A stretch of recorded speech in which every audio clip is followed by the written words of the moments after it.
Evening tea സ്പോട്ടുകൾ മലപ്പുറം ജില്ലയുടെ മുക്കിലും മൂലയിലൊക്കെ നിരനിരയായിട്ടുണ്ട്. മറ്റുള്ള ജില്ലകളിലും ഇല്ല എന്നല്ല കേട്ടോ ഞാൻ പറയുന്നത്. ഈ ഈവനിങ് ടീ സ്പോട്ടുകളിൽ ഒട്ടുമിക്ക ഈവനിങ് ടീ സ്പോട്ടുകളിലും യൂസ് ചെയ്യുന്ന ഓയിൽ ചെയ്യുന്നവർ. എൻ്റെ സുഹൃത്തിൻ്റെ ഒരു ബ്രോസ്റ്റ് ഷോപ്പ് ഉണ്ട്. ആ ബ്രോസ്റ്റ് ഷോപ്പിൽ വേസ്റ്റ് ആയിട്ട്, അതായത് അവർ യൂസ് ചെയ്തിട്ട് ബാക്കിയുള്ള ഓയിൽ പിക്ക് ചെയ്യാൻ വേണ്ടിയിട്ട് ഒരു ആപ്പേ ഓട്ടോറിക്ഷയിൽ ഒരാൾ വന്നിട്ട് കൊണ്ടുപോയി രാത്രി. ഞാൻ ചോദിച്ചു അവനോട് ഇത് എവിടേക്കാണ് കൊണ്ടുപോകുന്നത്.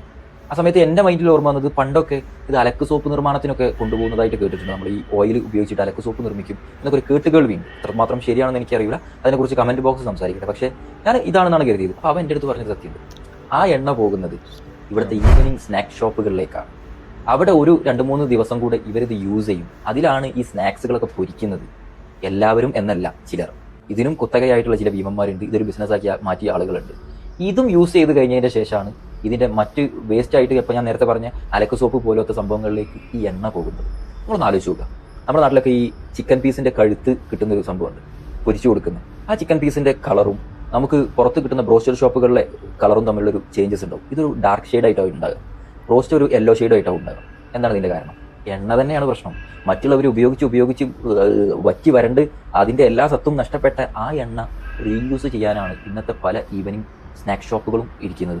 റോഡ് സൈഡിൽ ഇതിനൊക്കെ ലൈസൻസ് ഉണ്ടോ, ഇതിൻ്റെ മാനദണ്ഡങ്ങളൊക്കെ പാലിച്ചിട്ടാണോ എന്ന് പോലും പലർക്കും അറിയില്ല. വൃത്തിൻ്റെ കാര്യം പിന്നെ ഞാൻ പറയുന്നില്ല.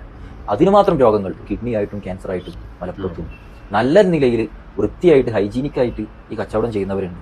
പക്ഷേ അതിൻ്റെ ഇടയിൽ ഇത്തരത്തിലുള്ള ചില കുത്തകകളുണ്ടെന്ന് നിങ്ങൾ മനസ്സിലാക്കുക. പണം കൊടുത്ത് നിങ്ങൾ വാങ്ങുന്ന ഓരോ സ്നാക്കിൻ്റെ ഇടയിലും ഇത്തരം ഒരു അപകടം പതിയിരിക്കുന്നുണ്ട്. നമ്മൾ കാത്താൽ നമുക്ക് നന്ദി. കാരണം നമ്മുടെ നാട്ടിലെ ഏറ്റവും മോശം ഡിപ്പാർട്ട്മെൻറ്റ് ഏതാണെന്ന് ചോദിച്ചു കഴിഞ്ഞാൽ ഫുഡ് സേഫ്റ്റി ഡിപ്പാർട്ട്മെൻറ്റ്. 2 ഹെൽത്താണ്. ഇത് 2 പണിയെടുക്കാത്ത ടീമാണ്. ഇവരൊക്കെ അത് കണ്ണിൻ്റെ മുന്നിൽ കണ്ടിട്ടും മിണ്ടാതെ പലരെയും സംരക്ഷിക്കുകയാണ്. നിങ്ങൾ സംരക്ഷിക്കുക.